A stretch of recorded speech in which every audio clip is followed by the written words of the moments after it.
So I ran into some real bad luck recently. I was installing some mini splits in one of our rentals, and I'm drilling the 2.5-inch hole through the wall to run the line set out. The apartment is brick, cinder block, and drywall that's like 3/4 of an inch away from the wall. So there's not a lot of space in there. I drilled through just the drywall to make my first hole, and wouldn't you know, at the spot that I picked, I nipped a 12 gauge wire that was going up to the second floor. And there is no room in this wall, as you can see. I don't have any room. I can't fish a new wire. I don't want to bury it. I can't bury a junction box.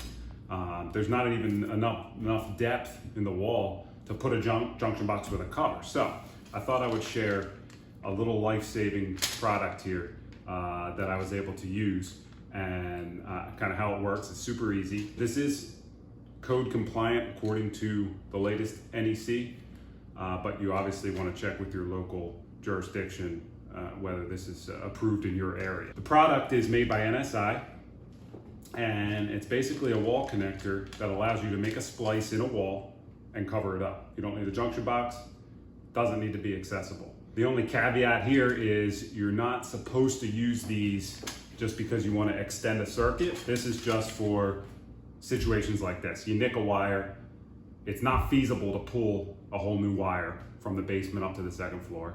I don't have any room for a junction box. I really am out of luck here. Again, NSI makes it. This wire range will accept anything from a 12 gauge to a 14 gauge wire, which is perfect for normal residential receptacles. And it can actually work on a 2-wire or a 3-wire. So you could do a black, white, and ground like I have here, or it'll even handle a black, white, red, and ground. And it's pretty simple to use. The nice thing about it is it does not require you to even strip the wires, so you don't need a whole lot of extra room. And a lot of times when you nick a wire and you even make it up in the junction box, there's not enough slack in the wire to even bring the wires together, wire nut them up, and put them back in. So this is nice because it basically does not require a whole lot of extra, really any extra wire space. I'll just go through what's inside the package here. You have 2 of the main body connectors, each with a clear cover plate, and then 2 screws for each plate, that once you snap that plate on, your screws are going to go in the back side just to secure that. Also a set of instructions, and that's it. So pretty simple.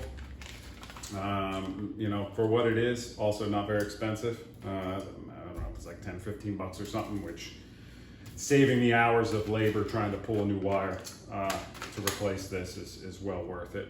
Definitely something to keep on hand in the truck and the toolbox. I'm gonna show you how I put this in here and a couple maybe tips that I found to be aware of. You're gonna cut your wires. You're gonna lay your wires in the slots, and they're all labeled black, white, green, red. Lay them in your slot. Place your plastic cover connector on top, and then use very gently, using a pair of channel locks or long jaw or wide mouth pliers, squeeze down that top cover, and that's going to snap the cover into place, and it's also going to pierce the wire with the metal jaws of the connector to make your connection. So once you do that, then there are a couple of retaining screws that you put on the back side just to make sure that cover doesn't go anywhere. And then here's the thing I definitely want to share is when you get these 2 done, and you're going to see me here putting them together, it is a tight fit to push them together. So make sure you have enough leverage. I use some pliers here to hold the bottom one while I push the top one in. It does take a little bit of force to snap those in. You don't push them until you hear the click so that they're not going anywhere, okay? And then once you do that, there's actually mounting holes if you want to screw this to a joist or the back of a wall or anything like that. Otherwise, again, they're approved to be covered up and never seen again. So definitely a lifesaver. I picked these up online from Home Depot. Took a couple days to get there. I couldn't find them in store. Possibly an electrical supply store might stock them, I don't know, but it worked for me to just order them from Home Depot. I picked up an extra set too, because great thing to have on hand if you run into something like this. Thanks for watching.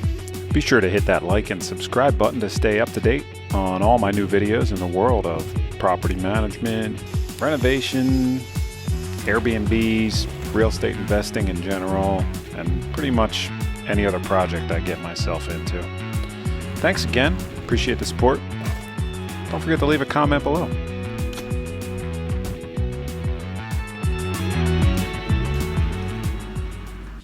Well, that's it. Hopefully this helps somebody out if you run into the same problem, or even if you're seeing this video and you haven't, but now you're ready for it.